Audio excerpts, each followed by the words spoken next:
Tuli bombo ew'omwami Kawooya Joel ne mukyala we Josephine Kawooya mu maka gaabwe ag'omu kyalo nze Lujja. Twali wano ku lunaku lw'omukolo gwabwe nga bawezezza emyaka 2 mu bufumbo. Anniversary yatambula obulungi, Katonda yakkiriza, embeera n'etambula nga we yali. Mukyo tugiyita success era tubayozaayoza. Nsanze mwami na mukyala naye n'abaana baabwe gye bali n'ababafaako okutwaliza ewamu. Mukyo tugenda kubanga tunyumyamukko emyaka 2 gano getwogerako ag'obufumbo ate nga jjukira nti gwe Munnayuganda eyalaba ku mukolo gwabwe nakati okyebuuza bakikola batya. Okyafuna ebifaananyi eby'enjawulo mu kifo kino we tuli ku maka gaabwe ekyalo ekiramba mu bombo muno mwennyini nga be beefuga naye bweru bwa bugwe waabwe eriyo afuga omulala. Ekyo nno kikulu. Nsanyusa obbalaba abaagalana ababiri. Sebo naffe tusanyuse ffe tukukyaziza. Yes. So ffe tusinza okusanyuka ate okukyaza mu maka gaffe gano. So era twagaliza abatulaba programu ennungi.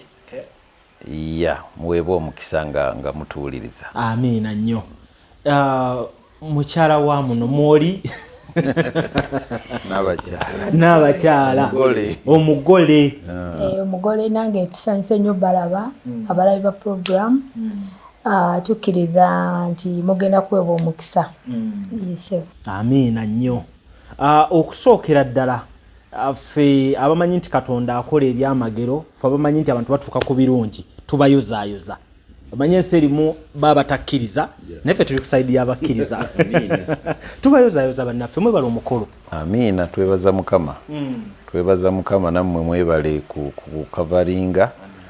So weebaza Mukama nti yatusobozesa ne tukola ekyo ekyakolebwa.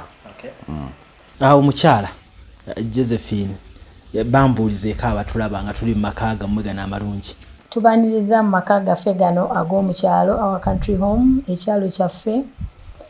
Tukkiriza nti Mukama agenda kubawa omukisa nga muwuliriza era tubaaniriza ku programu eno. Amiina. Omukolo gwe tusembyeyo okulaba mu maka gano, omanyi abakyala bano bakola ekitundutundu kinene wadde abaami twerabanga ffe ababeera ku front. Mukyala Josephine, omukolo guno gwakutwalira ki mu nteekateeka? Omukolo guno nga tuguteekateeka gwatutwalira obudde. Twamala emyezi nga 4 kwetaano nga tutegeka omukolo guno kubanga twali tugukola abantu 2 weewaawo 3 waliwo ne mukwano gaffe omulala. So kyatutwalira obudde, kyatutwalira okulowooza ennyo, kyatutwalira ne ssente ennyingi ennyingi. Bannange kyatutwalira ne ssente nga nnyingi mpitirivu. In fact ekyo ngenda kizza eri mwami Joel nti ku kyemiwendo ku ssente zaateekebwa mu mukolo guno tujaguza emyaka 2 si mukolo gusoose naye emyaka gitambudde 2. Obimanyi ebitera obbeerawo mu bufumbo lusi omu abatakyayagala tunula ku munne naye ne twesanga tulinganga abakola ogusooka. Mu ki ekigendererwa kyali ki? Emyaka ekintu kyonna kye twakola kwegamba twayagala kusooka byonna okwebaza Mukama. Kubanga nga bwe nabadde nkugamba nti ekifo kino it was a dream. It was a dream. Twayagala twakivinge. Omanyi ebiseera ebisinga omanya gy'ovudde, bw'omanya gy'owava kikuwanguyiza okumanya gy'olina okulaga. So kati ffe twamanya wa gye twava, twamanya nti twabonaabonako, twamanya nti tetuva nnyo mu background y'amaanyi nnyo, family y'amaanyi ennyo. So nga kwegamba we are self-made. We are self-made. So kwega kino ne kibeera nti kyali ekirooto. Tuga nti by 50 years njagala kubanga nina a country home. At 50. Mu kifaananyi ani amakinga 50 wano twagala tubuzaabuzibwe. At 50 ega nayagala mbeere nti we have a country home. Era ne tu myaka nga 10 plus ne tu olw'okuba nti mubeeramu okupulaninga ne tuba nga twagula ettaka lino about 14 years kuba twatandika ekirooto kikolako emyaka nga 15 emabega nga mmanyi nti njagala by 50 tubeere nga tulina e country home. I'll be 50 ng'ennaku z'omwezi 28 omwezi ogw'e12 ogenda kuba 50 omwaka guno nga tofaanana kuba 50 ekisa kya Mukama emyaka tegimufaanana. In fact awo wennyini abantu babadde basinga kwebuuza kibuuzo kya abagamba emyaka 2 nga tebagifaanana mu bufumbo. Kantandike n'omukyala nga temufaanana 20 years gino gye mwogerako egy'obufumbo. Okay, nafumbira mwami Kawooya nze nga nina emyaka 27. So boddira emyaka 2 gye tumaze na 27 nawezezza emyaka 47 ng'ennaku z'omwezi 10 October. You 47? Yes. Era omwana waffe omukulu leero awezezza emyaka 27. Leero birthday. Atasaba funa Bayibuli. Bino birimu mwoyo. Kubanga kino kisusse. You 47? 47 nagiwezanga 10 October. It was my birthday. Nafumbira mwami Kawooya nga 9 October. The following day was my birthday. Wow. Kirungi nnyo. Emikolo gino gyalimu ebintu gyali gikombayininga ebintu bingi. Kati ekibuuzo kiwabuuzizza lwaki kino twakikola nga bwe twakikola. Nti twebaza Mukama olw'amaka gano ge yatusobozesa okugazimba ne tuwa ekirooto kyaffe ne kiba nti kituukiridde. So twalina okwebaza. Ekyokubiri yes abantu mu obufumbo bwonna bubeeramu ups and downs. Naye ffe twebaza Mukama nti obufumbo bwaffe ebintu ebirungi bibadde bingi okusinga ebibi mu bufumbo bwammwe. Obufumbo bwaffe mukyo nga bijja buzzi byokka oba mubikolerera bibe ebirungi dhani ebibi? We purposed. Twasalawo. Twasalawo nti this is the person I married mpaka last. Challenges will come because mu bulamu kujjako ng'osula mu ggulu naye ng'oli wano ku nsi challenges will come. Kiga ebisoomooza bijja kujja naye kiga musobola ne musowagana. You know, I always say you misunderstand. Mugetinga misunderstandings which is missing to understand that person. Wow. Nti omuntu ono kiga n'ogamba okay kino si there is this weakness because fenna tuli bantu. Omuntu aba ne weakness fenna omukyala alina weakness ze naawe olina weakness zo naye bw'otunuulira ate ebirungi omuntu ono byalina bya contributinze mu bulamu nga bw'obiteeka ku minzaani ebirungi biri waggulu nnyo ebibi nga biri wansi. So kati n'ogamba nti kantunuulire amaaso gange kangabuusa ebibi ntunuulire ebirungi nga bwe tuwaakinga ku bino ebitannabeera perfect. So kati kwe kugaa nti katukikole mu ngeri gye twakikolamu. Yes, kyatwalamu akasente nga kawera. Ate nga akasente tekaalimu nti kaalimu meeting. Kuba tetwakola meeting. Tetwakola meeting. Sente. Tetwakola meeting ya tetwasaba sente.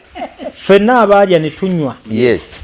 Twajjanga teri n'omugo mwakubidde nti leeta kasente. Yenna nti waliwo eriyaga nti kakati nga te budget ne tumugaana edda. Tetugenda kukola budget. Omuntu bw'abanga awuli because guno mukolo bw'owulira nga oyagadde okucontributinga you're welcome. Era mulimu mu mikwano gyaffe a few, very few of our friends aba contributingayo. Naye nga tekyali nti tukitadde awo bannaye tukozeeyo meeting twagala tusonde tetubalaba you know. Kati budget umanyi olusi meetings ezo abantu boyise they dictate. Yaga naye kati ate wano sente nga nnyingi nnyo olwokuba bagenda okuzisonda. Bamaliza baga kyo tukyuseemu naye kati ffe twakola kubanga budget yali yaffe. Budget yali yaffe ng'era kwe gatulina ntukkiriza Mukama n'atuwa obusobozi okukola exactly ekyo kye twali twagala. Ne kivaayo bulungi. Nga bwe kyavaayo kyobola temwalimu meeting yonna ngere mukyala nga bwagambye nti twategeka abantu twali abantu aba basatu abategeka omukolo ogwo. Aho wennyini banyabo ne basseba abatulaba mbasuubiza nti tugenda kubanga tutuwalinga ekifo kino mu maaso kaawo tugenda kuba tubalagako ku bikoleddwa wano nti naawe bw'obanga olina obusobozi osobola okubaako ky'okoppa si mbubi n'obaako gy'okiteeka eyo obulamu ne butambula nga bwe butambula sayidi eno naye nga mu kyo ndowooza wano lwe twali yeetaagidde okumanya nti mwami Kawooya ono ne mukyala we bebaani okuba nti basobola n'okukola omukolo nga tebakoze meeting bebaani abakola ebintu bino eby'amaanyi mu ggwanga lino. We are just as simple as you see us. Nze ndi musajja tuli balokole ekisooka kya byonna tuli balokole myaka nga ndowooza nga 35 yes nga tuli bantu ba kkanisa tuli bantu ba kkanisa so nze nkolera ku airport eyo yenkolera emirimu gyange Entebbe International Airport yenkolera emirimu gyange tukola ebintu bingi ng'ogyeko bye tukola ku airport tulunda tuli into real estate tuli into real estate ganyumirwa nnyo ebintu by'okuzimba so we buy tugula properties ne tudevelopinga lwakuba tetutunda tudevelopinga ne tupangisa so kwega ebintu bwe bityo we are into transport so omukyala naye ali mu kibuga omwo she is into cosmetics so that is us. Muri bakozi tuli bakozi tulima buli Saturday tukeera wano bwe tuba tunatandika kusula yeeno naye kati Enyumba engeri gye yawedde ndowooza tujja kujjanga tujja ne ttiimu n'amagye gonna mutandika kubeerayo tukeera ku makya era bw'ojja essaawa ez'okukola nange ntandikirawo ono oyinza n'obutamanya nti yeye abeera mu nkoko eri ali mu nkoko tulina ensolo nnyingi sayidi zeeri so mukutwaliza muri bakozi tuli bakozi tuli bannayuganda abakozi munaye mu ggwanga lyaffe wano ebinene babiwa banene kisinza buli omu gwayita omunene era kyovulaba nalabye yabagamba nti oli MP wamaanyi kyoyo mu gavumenti eno twali tuzimba wano abantu naye awalabika wa muhoozi waliwo abatusanga wali ne batugamba oli muganda wa Sali Musale naye gwe oyogera Oluganda naye nga waliyo abantu abakola ebintu nga tebalinaamu na support ya gavumenti kyovola nze kati eyo narrative eyo I don't believe it. Yes, waliwo abantu abalina ba godfathers behind them naye waliwo abantu ate abakoze ebintu byabwe nga tebalinaayo na muntu yenna nga abakutte ku mukono from oba state house oba from nga abalina mukama just kati fe tulina just mukama tuvola tewaliwo munnabyabufuzi ayinza kuvaayo eri n'agamba nze am the godfather of that family ng'ogyeko mukama yekka fe yatubedde tetulinaamu support ya gavumenti nti tulinamu gavumenti ekyo bola ffe gavumenti tugirinaako buzibu ono omukyala atera okugamba nti ye gavumenti eno tamanyi naani agifuga kubanga nze bweba as long as wendi muwa byayagala gamwerabiza ne gavumenti eriko tamanyi teri kisinga ekyo bannange tamanyi kakati kati ekyo ku myaka 2 yatandika kigamba ddi era ebbanga atandise ebbanga nga siddene nnyo emabega naye omanyi mu bulamu buno waliwo ffe gye twebaliza mukama nti it has been work in progress ebintu byaffe bibadde tebivudde bubyeri abalwa abantu abajja wano ne bagana naye bino ebintu wabikola ddi tubadde wano it has been hard work tubadde wano nga buli Saturday tukeera wano nga tukeera wano ne tuvaawo ssaawa 3 ez'ekiro nga tukola okukolera nno ddala mu weekdays oluusi nga tufunayo olunaku ne tujja wano ng'osupervisinga buli kintu kyonna buli kyekiri wano buli kintu kyonna nze mmanyi okuva ku ttafaali erisooka So it has been hard work. Kati mbulamu bwaffe tuzze kwegamba tuzimba nga Mukama bw'atuyamba. Kiraba nga Mukama buli mwaka mulaba nga Mukama agenda abayamba abongerako. So as much as I told you tuli we are church people, naye tulina some principles ze tukkiriza nti zikola. Ze tukkiriza ddala nti zikola nti Bayibuli Mukama yagamba nti nja kuwanga omukisa emirimu gy'emikono gyammwe. So tulina abantu bangi mu kanisa leero abakkiriza nti emmaano eyagwa luli ekyagwa ajja kutuula butuuzaawo atege engalo emmaano egwe. Fate we don't believe in that.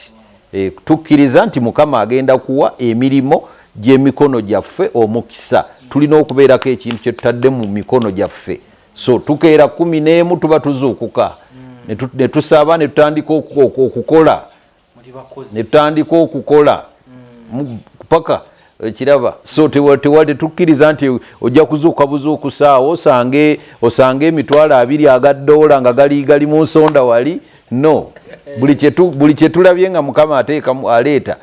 It has been worked for. Tukikoleredde. Kikulu nnyo ekyo. Ngazire eri mukyala Josephine.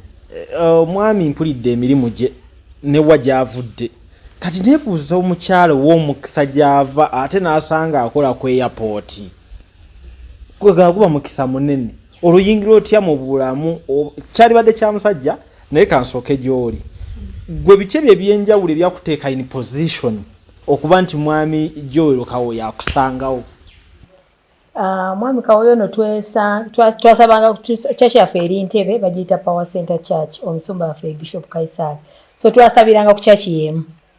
Kati mu kusabira ku church yemu naye nga nze nkola ku Total kubanga nasooka ne nkola ku airport nga nkola nga Tigal nenvaayo nenzija ku Total nga nkola mu dduuka petrol station Entebbe. Buno buduuka obeera nga mwembeera. Kati bwe nava ku airport nenzija ntandika okukola ku Total naye nga tusabira ku Power Center nga ekyaki yaffe. So nembeera omwo naye nga mwami Kawooya ajja n'anywa amafuta n'afuna ebyokulya n'atambula n'agenda. Naye nga akuze nga nzikiriza Mukama okumpa omwami kubanga nali nga mbonyeebonye ekimala. Ng'obonyeebonye n'abasajja? Nga mbonyeebonye obulamu bwange obw'okukula nga mbonyeebonye. Kakati nenzikiriza Mukama ne olw'okubanga obulamu bwange bwonna mbutambuliza nnyo Mukama naye nga Mukama njagala ompa omwami agenda okumpumuza. Njagala ompa omwami agenda okunfiira mwami wange ate abeere taata wange kubanga nze taata wange yandekawo nga ndi wa myaka egi 3 n'atuleka ku lubalaza n'atukwasa amandaazi n'atambula n'agenda saddamu mulaba. Naddamu mulaba nga nina emyaka 2 nga ndi ku airport. Kati ne tubonaabona nnyo ne mama waffe ne tuyita mu bintu bingi. Kati wakati mukola n'endokoka. Kati nali sinalokoka, actually nalokoka ndi lubuto lwa mwana wange oyo mukulu gwegamba birthday y'olwaleero. Nti n'omuvubuka yanfundisa olubuto twali tubeera ku kyalo like neighbor nga akola wa muzungu nga tuwabuwa emmere food. Nga bw'emmere bwefikkawo nga abituwa nga atuwa nga tulyayo kinafuuka mukwano gwange. Yes.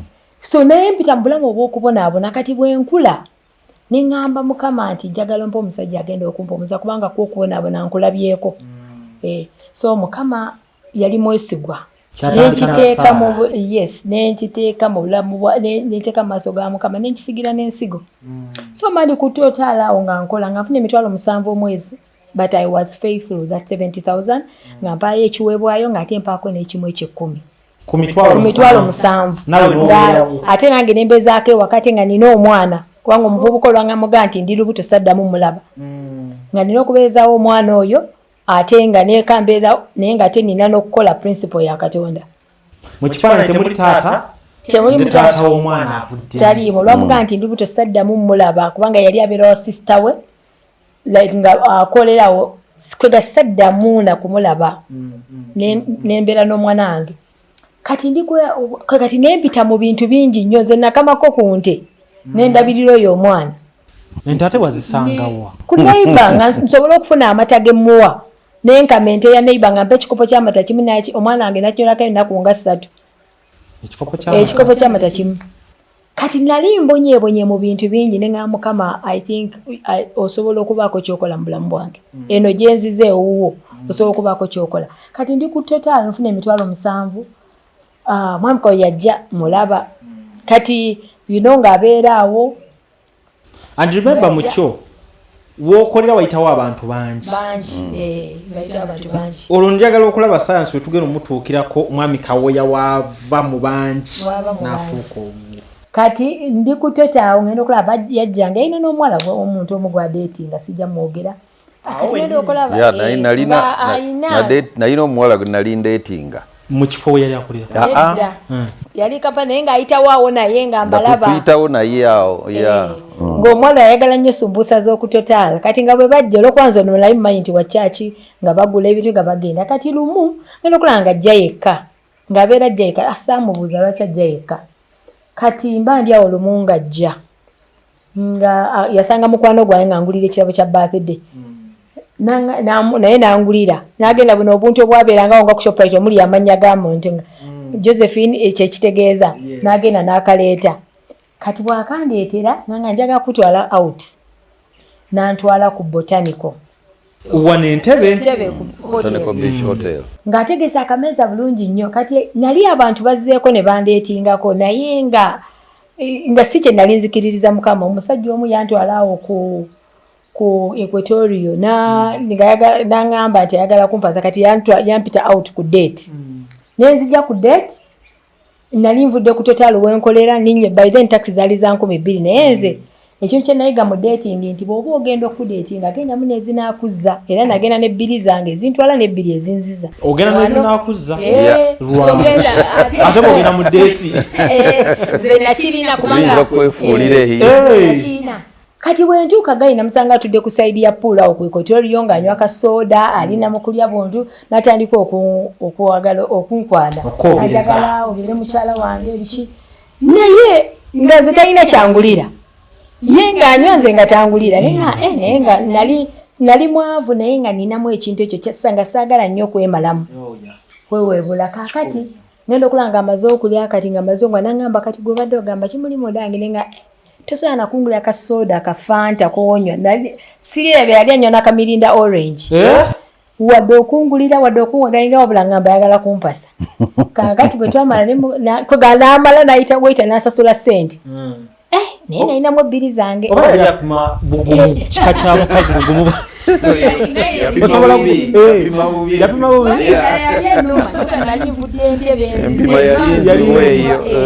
mba nsobola okuba nti ongulira ekyokula naye sikulisa eyo teyangulira n'amala neŋŋamba wangeri gye waliwo abantu kamuzze wali ebbali namugamba mbi toddamu kuba ku simu yange kubanga tosobola nakungulira kyakulya oŋŋamba oyagala kumpasa ontwaliwo nentambula nengera mu taxi park enkadde neninya taxi nenzira ku mulimu nenzira entebe omulala ye yandeetinga netusalamu sausage oyo nno kale yagula chips ne sausage omu netugisalamu kati ebyo byonna ebintu nembikoowa byonna bingi nembijjanga mbiyitamu nembikoowa mwami Kawooya najja antwala ku botanical nsanga ategesa akameeza reserved bwe ntuuka ku botanical nenga naye nnonze nangamba ordering kyola nenga akangambe chips nankoko kubanga saa bino ebirala sibimanyi ne bandeeta nendya nenzikuta ye musajja yasooka okuntwala out nendya nenzikuta era bw'aŋŋamba ng'omukyala amaze oyita mu bulamu bw'omwawuliza mu sausage n'omwana alya nakuta kati bw'aŋŋamba nti ayagala kumpasa nemugamba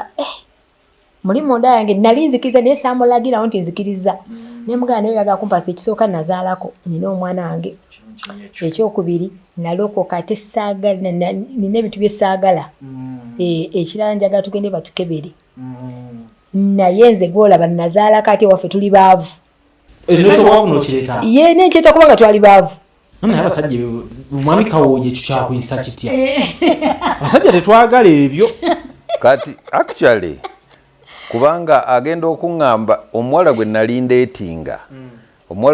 ndeetinga ava mu famire y'amaanyi nnyo mu kibuga awo kwe navo kimugamba kati kuba yali amanyi nti oli omuwala yali ava mu famire y'amaanyi nnyo babeera muyenga hega famire emanyiddwa so kati she was open to me nali open kubanga namanyi nga ngogambe nze ngobadde no otegeera already ninawo nze akamotoka nvuga higa obulamu si bulungi nnyo naye ate si bubi nnyo So she was open nambulira. So nali open netuge nangamba nze tewali buzibu.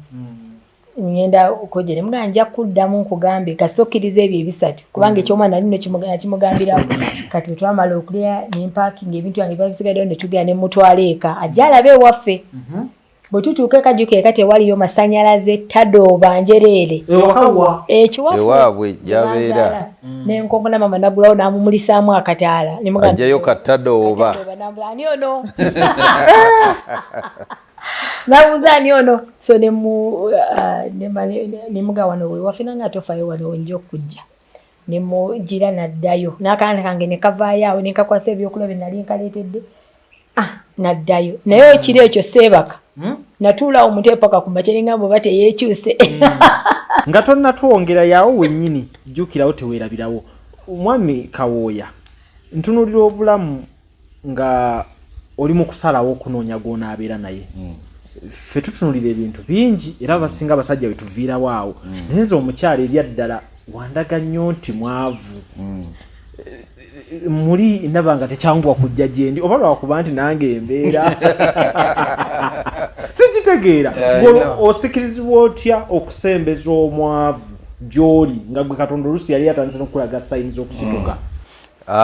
Kati omuwala gwe nali ndeetinga twadeetinga I think for 1 year ava mu famire y'amaanyi nnyo yali yakava e India gye yakolera masters gye yakolera first degree ye akomyewo wano kwega obulamu bwalimu buliko waggulu naye nga nalina emirimu gye nakola okumala akabanga nga ayagala buli lunaku nga nkolera Ntebe akolera Kampala akola mu business ya business yaabwe ali mu accounts nga naye ni ayagala mvuge nga mvuga buli lunaku okuva Entebbe nenzije olweggulo ne mu pikinga wakolera ne mutwala emuyenga nenga nemvuga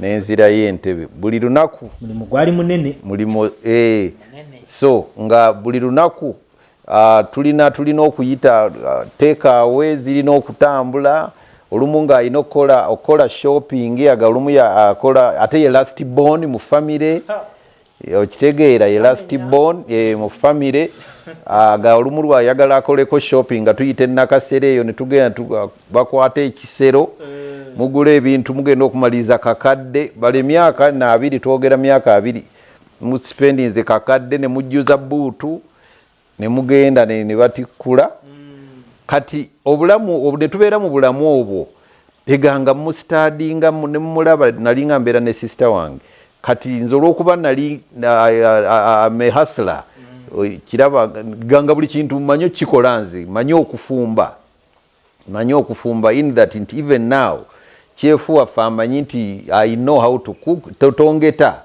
kintu kirina kubeera nga bwe kiri so kati nga jje waka ne mbafumbira ne sister wange mbamala okulya naye nga tasobola wadde okwoza glass tasobola wadde okwoza glass tasobola kwega higa kati olumu nembuuza tell me about your life nangamba I'm the last born that's beautiful ewaka tulinayo abakozi naye nina nange omukozi owange nembuuza kati oyo akola ki naga kati oyo omukozi owange alabirira kisenge kyange my bedroom omukozi owuwe on top of abakozi abalala abaliwo awaka kati ono yalongoosa ekisenge kye n'amwalira obuliri n'amwoleza engoye ze kega n'ategeka ekisenge kye nga ye tasobola wadde nze bwe natuulamu ne ŋŋamba naye omanye ebintu ebimu kiba kirungi n'okkiriza n'omanya nti kino naakisobola oba sekisobole okiraba so nezuula ne ŋŋaa naye embeera eno nyinza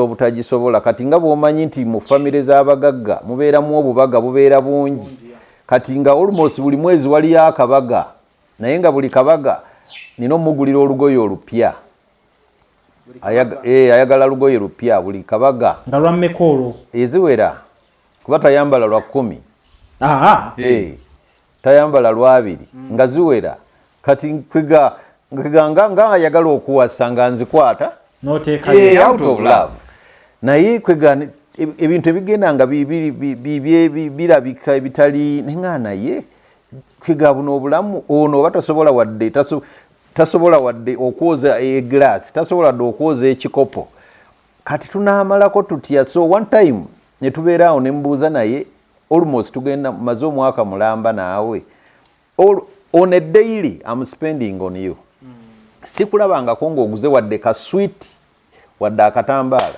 n'okandeetera kati gwe omuntu olina baki gw'oteekayo buteesi teri kidda higa olina baki n'apipiraawo n'akubira wali omukwano gwe twali tusula ku nnyumba zezimu nambuuza Joel ayambala ngatto size ki kati oli nankubira nambuuza mugabwe ba UK size wet n'agenda ku Grand Imperial waliwo edduuka balikyaliwo Crown Garments n'agula engatto peya 2 ezigula miliyoni oba 3 nga ntabusa olwo neŋŋamba nedda eno life eno sijja gisobola netaaga okukkiriza nga bukyali so najja nalina nabikonteina eyo bweyogerere gye nalina nga njagala kukulaba ne muga togenda kundaba njagala kukulaba nambuuza oliwa ne mubuulira bandi awo bamuvuze bamuleese ne muga why are you doing this are you trying to buy me or what so fast forward ne mugamba naye kino ekintu tekigenda ku working out nanga kale nga tozigenda zitwale biki wayita weeks nga 3 brother wa mugamba nti alina okugenda Canada akole masters asome ayongereyo ebitabo kakati angamba nti omanyi George tulina okukola tulina okwanjula oba tugende fenne Canada ne mugana ye mu birooto byange Canada tekinabeeramu kubanga siri opportunist nti kwiga njagala kufunira ku ggwe nina ebirooto byange so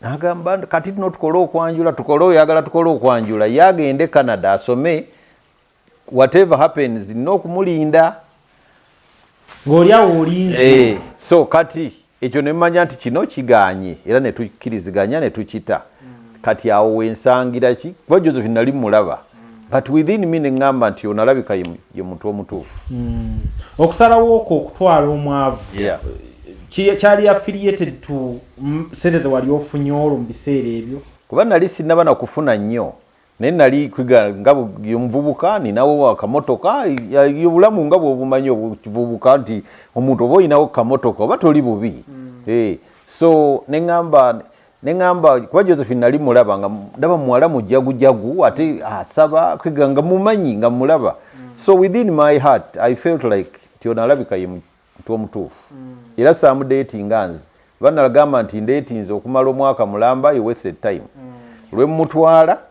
lwemutwala n'alya nakkuta lwemugambirawo nti njagala kuwasa walabirawo mukyala wo kikulu nnyo ekyo n'omwami yeebuuzibwako omwami Joel Kawooya mukyo wembanga neebuuza n'omuntu osobola okulaba mukyala wo omutuufu ku lunaku lumu ansa yaziina lunaaba olwo ne mbikubuuza ekyokulala ffe nga tukyanoonya abalina ssente abafaanana batya abatali baavu nga tuli baavu nabyo era weebuuzibwa nga nja mufuula kyenjagala abeere ekyo kati vunayiza wange okumufuula kyoyagala kubanga ti mukyala alina ssente ze kubanga era actually story abadde yagenda okugiwa maama we bwe tutuuka ewaka n'ankubamu tadooba bw'ati naye nga wano tewalina masanyalaze the next day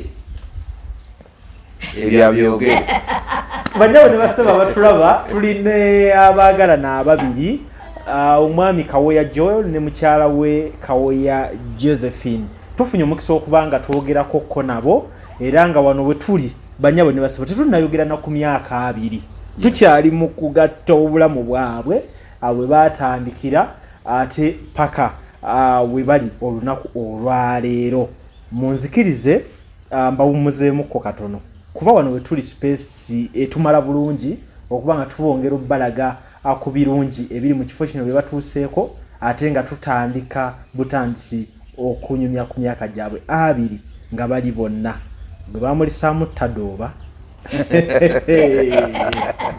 musanga